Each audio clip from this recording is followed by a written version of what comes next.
ओम नमः सिद्धिभ्यं नमो अरिहन्ताणं नमो सिद्धाणं नमो आयर्याणं नमो उवज्झायाणं नमो लोये सव्यसाहूणम्।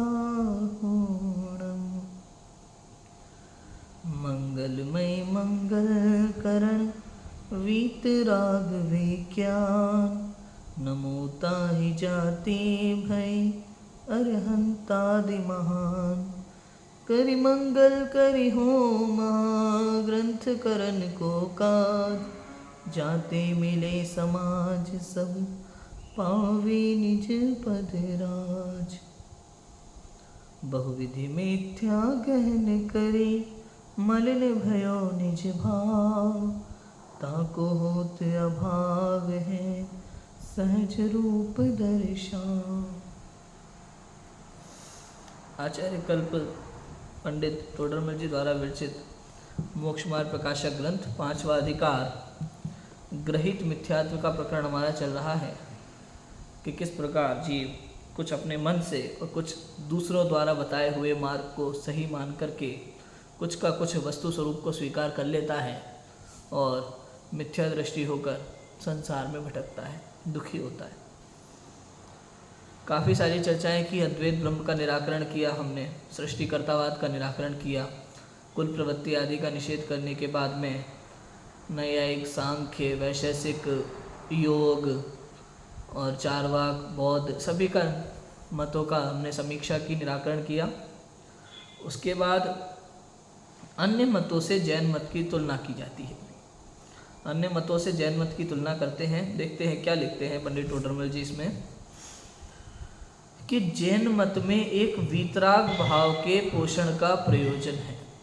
जैन मत में किसका प्रयोजन है? एकमात्र एक वीतराग भाव का प्रयोजन है। सो कथाओं में, लोकादिक के निरूपण में, आचरण में व तत्वों में जहाँ जहाँ वीतरागता की ही पुष्टि है तथा अन्य मतों में सराग भाव के पोषण का प्रयोजन है। जैन मत में एकमात्र वीतराग भाव का पोषण है। इसलिए लोकादिक में, कथाओं में, मतलब चारों अनुयोगों में, निरूपण में, आचरण में, तत्वों में, जहाँ जहाँ जो भी कथन हमारे यहाँ है ना, चारों अनुयोगों में, किसी भी स्तुति में, किसी भी भक्ति में एकमात्र वीतरागता को ही हितकर माना गया है।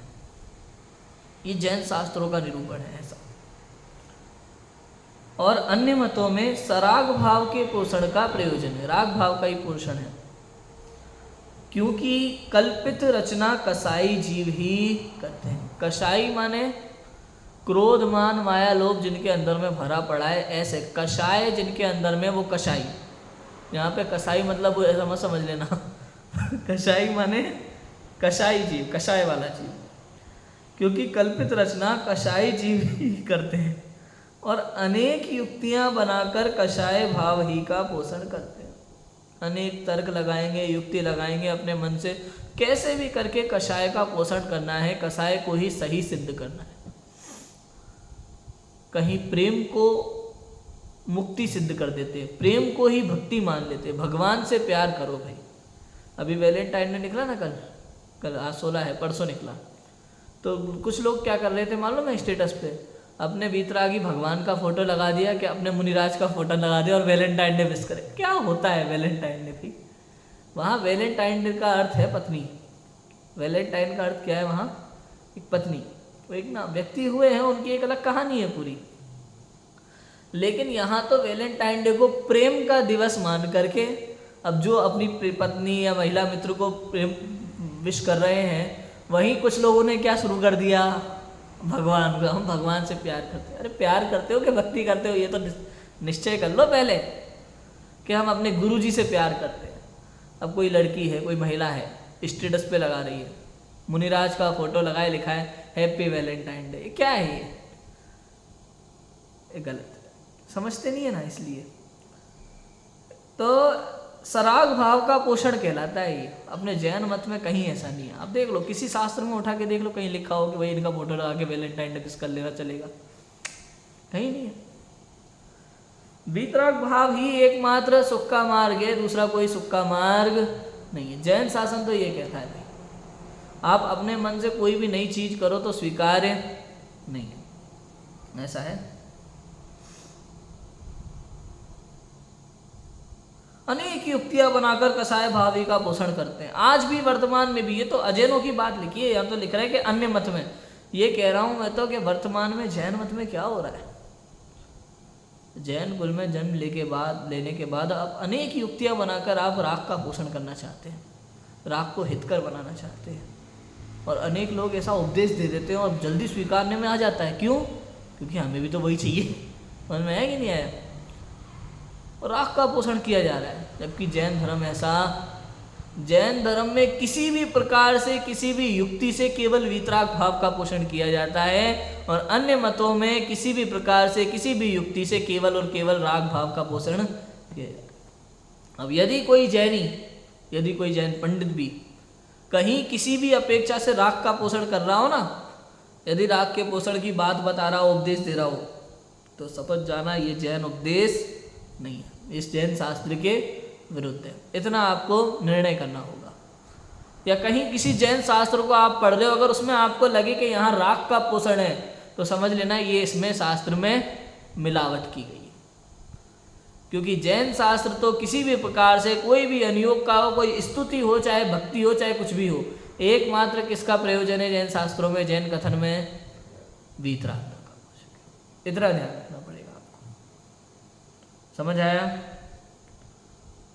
जैसे अद्वैत ब्रह्मवादी सर्व को ब्रह्मा मानने के द्वारा कैसे कैसे राग का पोषण करते हैं अन्य मत कि जो अद्वैत ब्रह्मा है, वो ब्रह्मवादी सर्व को ब्रह्मा मानने द्वारा, सांख्यमती सर्व कार्य प्रकृति का मानने द्वारा, और अपने को शुद्ध अकर्ता मानते हुए शिवमती तत्व जानने से ही सिद्धि मानते हैं, मीमांसक कसाय जनित आचरण को धर्म मानते हैं, और बौद्ध क्षणिक मानते हैं सब कुछ, और चारवाक परलोक आदि नहीं मानते, विषय कसायों में स्वच्छंद होने का पोषण करते हैं।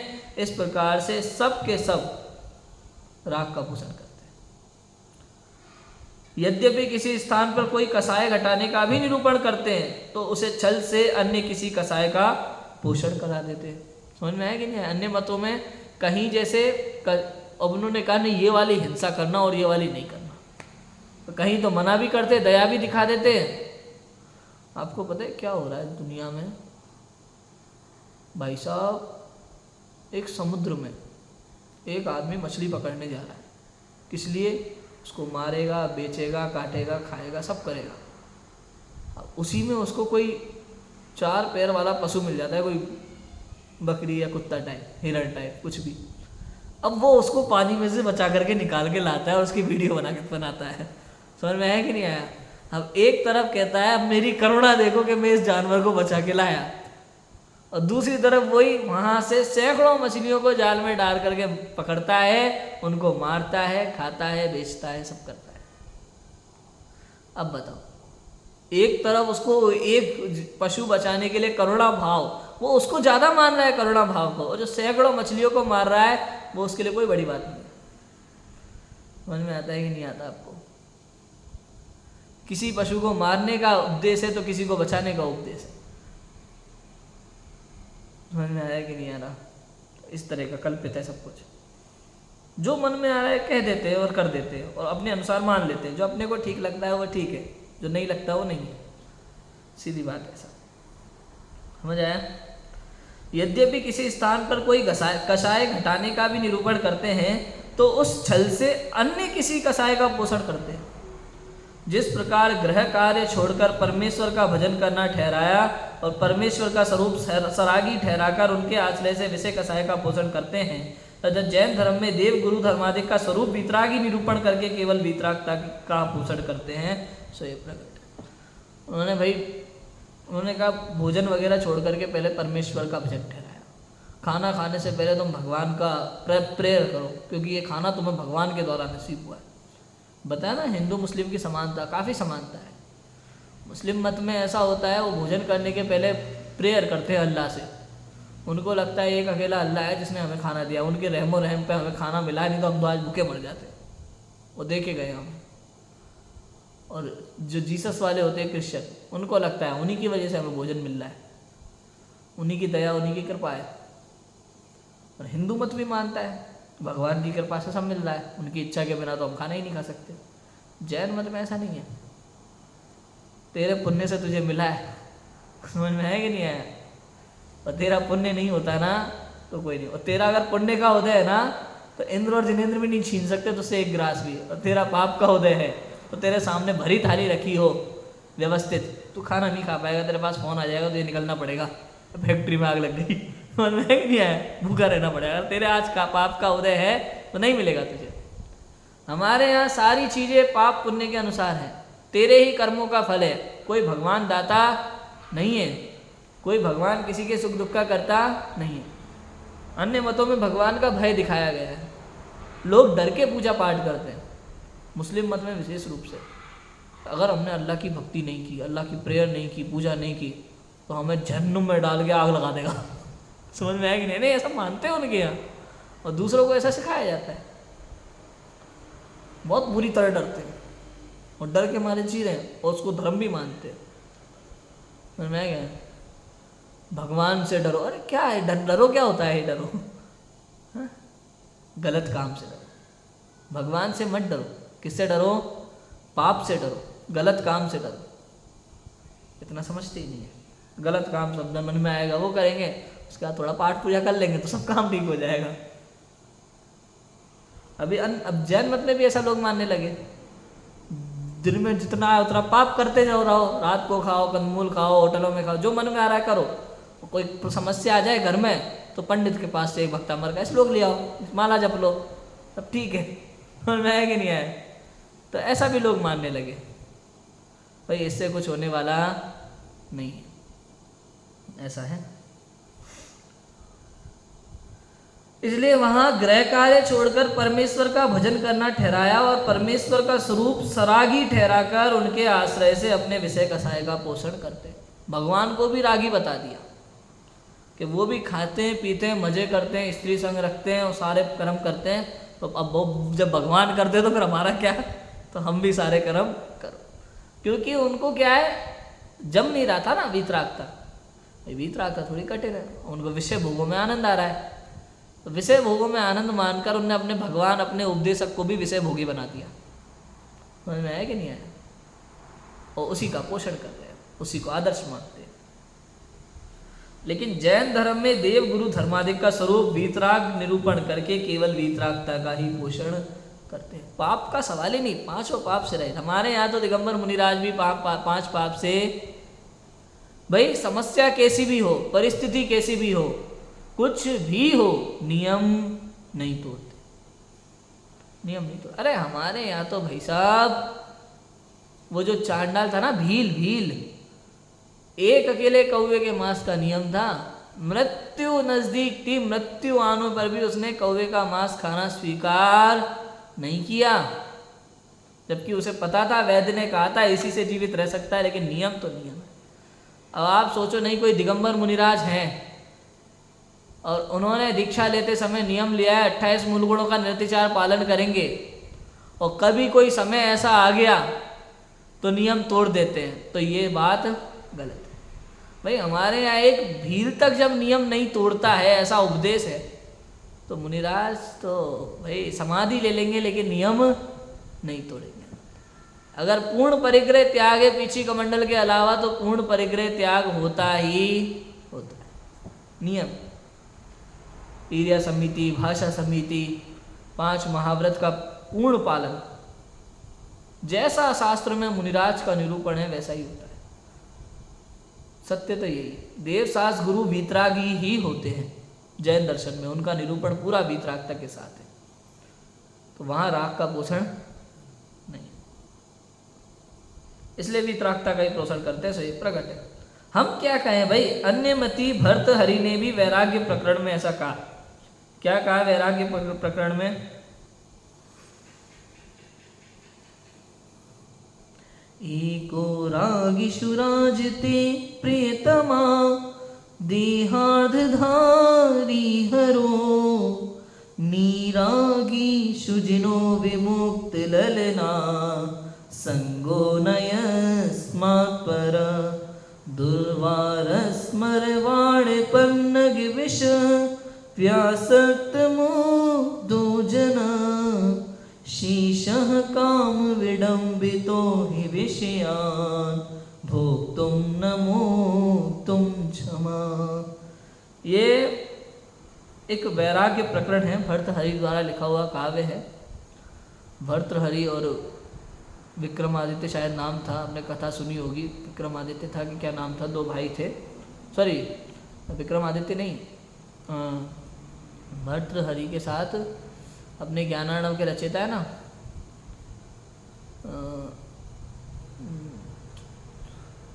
सोनागिर की कहानी है पूरी। भर्तृहरि और उनके भाई थे, हाँ वही पहाड़ सोना बन गया था वो, शुभचंद्र मुनिराज, शुभचंद्र। तो उस समय ये भर्तृहरि थे, हिंदू मत में चले गए थे, तो उन्होंने एक काव्य लिखा, ये वाला काव्य। अर्थ क्या है कि रागी पुरुषों में तो एक महादेव शोभित होता है, ऐसा लिखा। और जिसने अपनी प्रियतमा पार्वती को आधे शरीर पर धारण कर रखा है। और वीतरागियों में जिनदेव शोभित है, जिनके समान स्त्रियों का संग छोड़ने वाला दूसरा कोई नहीं है। शेष लोग तो दुर्निवार कामदेव के बाण रूप सर्पों के विष से मूर्छित हुए हैं, जो काम की विडंबना से ना तो विषयों को भली भांति भोग ही सकते हैं और ना ही छोड़ सकते। मतलब रागियों में सबसे महारागी किसे कहा मालूम है?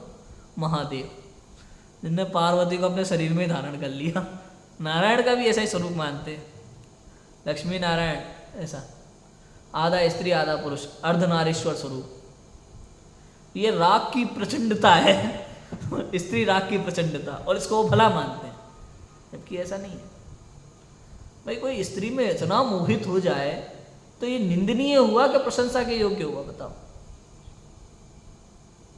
आज आप किसी पुरुष को स्त्री की ज़्यादा आज्ञा का पालन करते हुए देखते हो तो आपको लगता है गलत है, उसकी निंदा करते हैं, अरे ये तो बीवी के हिसाब से चलता है ऐसा। अरे आप अपने पुराणों को पढ़ो, हिंदू धर्म में तो जगह जगह ये लिखा है कि स्त्री सब कुछ है, स्त्री के आदेश का पालन बिल्कुल आँख बंद करके करो। समझ में आए कि नहीं? वहाँ तो जगह जगह ऐसा उपदेश है। महान माना है कन्या को, स्त्री को देवी के समान, अगर देखा जाए तो, लेकिन ऐसा होता नहीं। सरागियों में महादेव को प्रधान कहा, वीतरागियों में जिनदेव को प्रधान कहा, और सराग भाव और वीतराग भावों में परस्पर प्रतिपक्षी बना है। ये दोनों भले नहीं है, परंतु इनमें एक ही हितकारी है, और वो क्या है? वीतराग भाव, जिसके होने से तत्काल आकुलता मिटने से स्तुति योग्य होता है। सराग भाव और वीतराग भाव दोनों, सराग में सबसे बड़ा कौन है? महादेव। और वीतरागियों में महान कौन है? जिनेंद्र देव।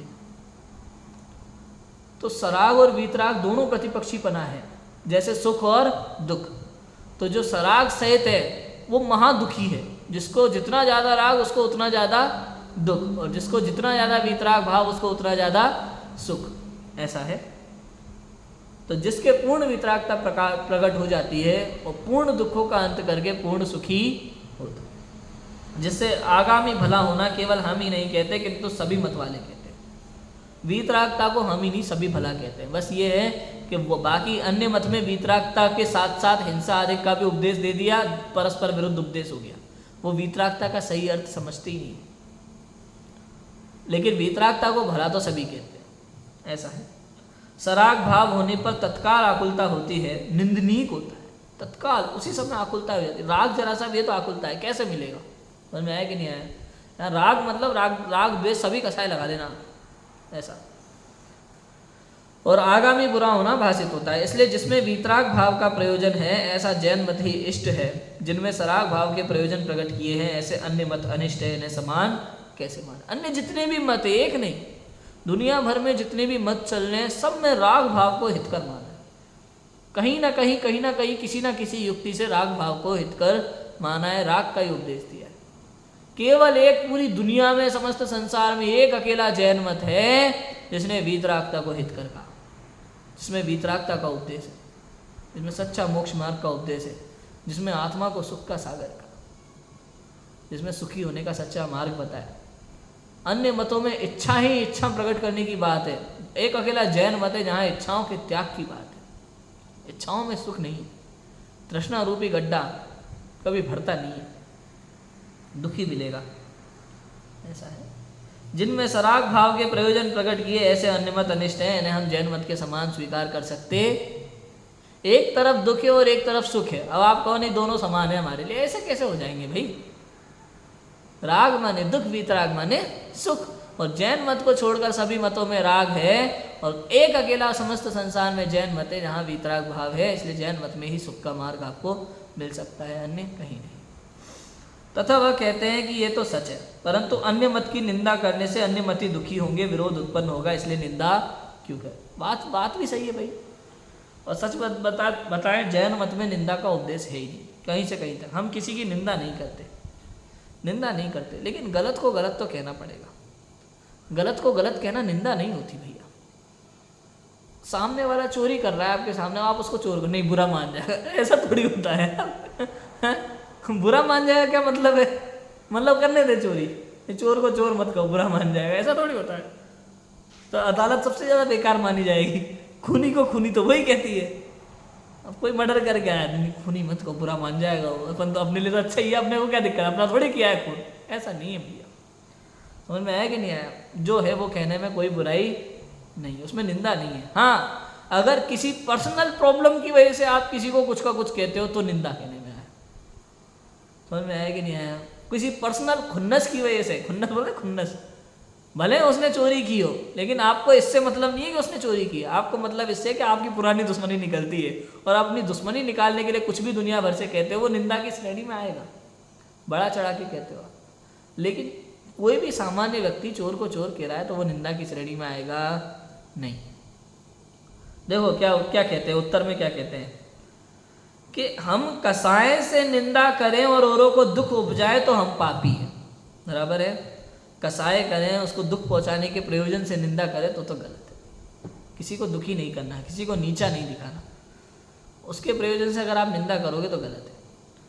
परंतु अन्य मत के श्रद्धान आदि से जीवों के अतत्व श्रद्धा दृढ़ हो, मिथ्यात्वादी दृढ़ होंगे, जिससे संसार में जीव दुखी होंगे, इसलिए करुणा भाव से यथार्थ निरूपण करते हैं। करुणा भाव से यथार्थ निरूपण करते हैं, और कोई मानने की जबरदस्ती नहीं करते। तुम्हें सही लगे तो मानो, नहीं लगे तो मत मानो। हम तो जो वस्तु का स्वरूप जैसा है वैसा कह देते हैं, ऐसा। अब कोई बिना दोष दुख पाता हो, विरोध उत्पन्न करे तो हम क्या करें? उदाहरण दिया, जैसे मदिरा की निंदा करने से कलाल दुखी हो, मतलब शराबी। कुशील की निंदा करने से वेश्याधिक दुखी हो, और खोटा खरा पहचानने की परीक्षा बताने से ठग दुखी हो, तो क्या करे? अब ऐसे में क्या करें बताओ? हाँ, मतलब शराब की बुराई करना बुरी कर दो, शराबी बुरा मान जाएंगे, और जगत में ऐसा होता है, तो ये तो गलत है, ऐसा नहीं। इसी प्रकार यदि पापियों के भय से धर्मोपदेश ना दें तो जीवों का भला कैसे? पापियों के भय से धर्मोपदेश ना दें तो जीवों का भला कैसे होगा? ऐसा तो कोई उपदेश है नहीं जिससे सभी चैन पाए, तथा वे विरोध उत्पन्न करते हैं। सो विरोध तो परस्पर करे तो होता है, परंतु हम लड़ेंगे नहीं, हमें विरोध है ही नहीं। हमने तो अपना निरूपण कर दिया, हमने जो लड़ना है लड़े, वो बोलते रहे, हमें कोई लड़ना नहीं है, झगड़ा हम करेंगे नहीं तो विरोध उत्पन्न होगा, वे अपने आप ही शांत हो जाएंगे। हमें तो अपने परिणामों का फल होगा, हमें परिणाम निर्मल रखना है, हमें कसाय नहीं करना। हम सारा वस्तु स्वरूप यथार्थ कह देते हैं, अब सामने वाला भले हमें गाली दे, हम परिणाम निर्मल रखेंगे, अपने परिणामों की संभाल करेंगे, हम कसाय नहीं करेंगे, तो हम दुखी। अब कोई कहे कि प्रयोजनभूत जीवादिक तत्वों का अन्यथा श्रद्धान करने से मिथ्या दर्शनादिक होते हैं। प्रयोजनभूत जीवादि तत्वों का यथार्थ श्रद्धान करने से मिथ्या दर्शनादिक होते हैं, बराबर है।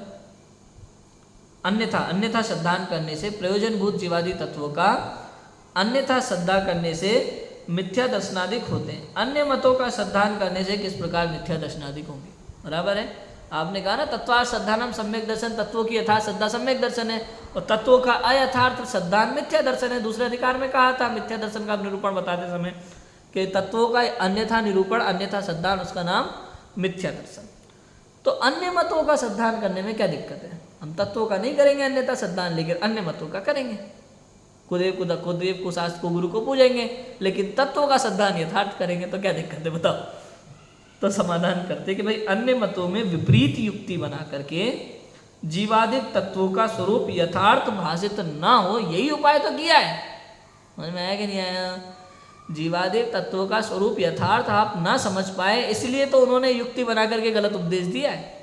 और तुम उनका श्रद्धान करोगे तो कभी सात तत्वों का यथार्थ श्रद्धान कर पाओगे नहीं, इसलिए किया है।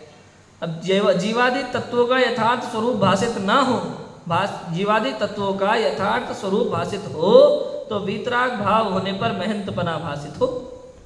यदि तुम्हें जीवादि तत्वों का सच्चा श्रद्धान हो गया ना, तो वीतराग भाव होने पर ही महंतपना भाषित होगा। रागियों के लिए महंतपना भाषित होगा ही नहीं। परंतु जो जीव वीतरागी नहीं है और अपनी महंतता चाहते हैं, उन्होंने सराग भाव होने पर भी महंतता मानाने के अर्थ कल्पित युक्ति द्वारा अन्यथा निरूपण किया। जो रागी द्वेषी हैं, सरागी हैं और सराग होने पर भी अपने को महंत दिखाना चाहते हैं, उन्होंने कल्पित युक्तियां बना करके उपदेश दिया। वे अद्वैत ब्रह्मादिक के निरूपण द्वारा, अद्वैत ब्रह्मादिक माने उसके आगे जितने भी मत है दुनिया भर के, अद्वैत ब्रह्म आदि, सांख्य नैयायिक चारवाक बौद्ध सब आ गए इसमें। अद्वैत ब्रह्मादिक के निरूपण द्वारा जीव अजीव के और स्वच्छंद वृत्ति के पोषण द्वारा आश्रव संवरादि के और सकशाई वत व अचेतन वत मोक्ष कहने द्वारा मोक्ष के अयथार्थ श्रद्धान का पोषण करते हैं। कैसे करते हैं? कि जीव अजीव के और स्वच्छंद वृत्ति के पोषण द्वारा, जीव अजीव का विपरीत उपदेश दिया, चेतनता भाषित नहीं है उनके यहाँ, स्वच्छंद वृत्ति का पोषण किया है उन्होंने, चाहे जैसे खाओ पियो मौज करो आदि, और आश्रव संवरादिक और सकसाईवत अचेतनवत मोक्ष कहने द्वारा, आश्रव संवर का कहीं कथन नहीं है उनके यहाँ, शुभ कोई आश्रव मान लेते हैं और शुभ कोई बंध का कारण मान लेते हैं, है ना, और अशुभ से भक्ति भी मानते हैं और भक्ति से मोक्ष भी मानते हैं। तो कुछ भी कैसा भी निरूपण किया है, पाप को पुण्य कहा है और पुण्य, और उसी पाप को पुण्य मानकर उससे मोक्ष भी कह देते हैं। उनके यहाँ पहले तो दुनिया भर के पाप किए जाओ, फिर भगवान के हाथ से मर जाओ तो मोक्ष प्राप्त होगा, ऐसा भी मानते हैं, तो पाप से मुक्ति हो गई। तो इस प्रकार से टोटल मोक्ष का अन्यथा निरूपण करके अन्यथा श्रद्धान कराते हैं। इसलिए अन्य मतों का अन्यथापना प्रकट किया है। इनका अन्यथापना भाषित हो तो तत्व श्रद्धान में रुचिवान हो और उनकी युक्ति से भ्रम उत्पन्न न हो। इसलिए कहा इनका अन्यथापना भाषित हो तो तत्व श्रद्धान में सच्चे तत्व में रुचि आएगी और उनकी युक्ति से भ्रम उत्पन्न नहीं होगा। इस प्रकार अन्य मतों का निरूपण यहाँ पे उन्होंने किया। अभी आगे अन्य मत के ग्रंथोद्धरण से जैन धर्म की समीचीनता और प्राचीनता बताएंगे।